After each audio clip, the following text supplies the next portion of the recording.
Kalilipat lang namin ngayon. Ayan, makalat pa.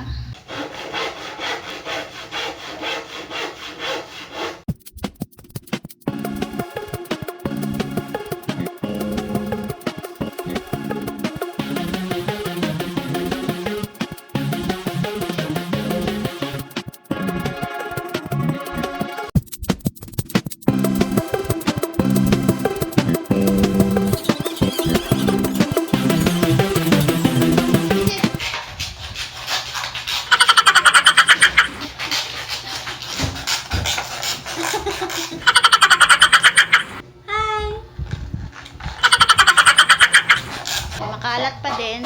Nagliligpit pa ako. Hindi pa ako tapos. Gutom na ako. Hello guys! Di pa kami tapos magligpit. Kakain muna kami. Ma!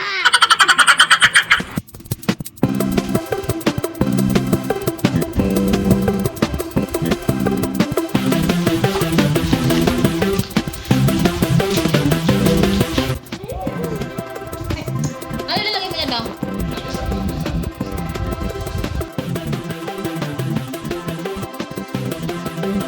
Kakatapos lang namin mag-ayos lahat. So, nailagay na rin lahat ng cortina sa bintana. Pinalitan niya kasi sabi niya, ang ganda ng cortina ng nabili mo, parang kulambo.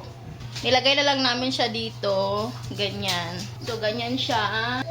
Siya naglalagay ng mga curtains para walang lamok na makakapasok. Kulambo na talaga siya.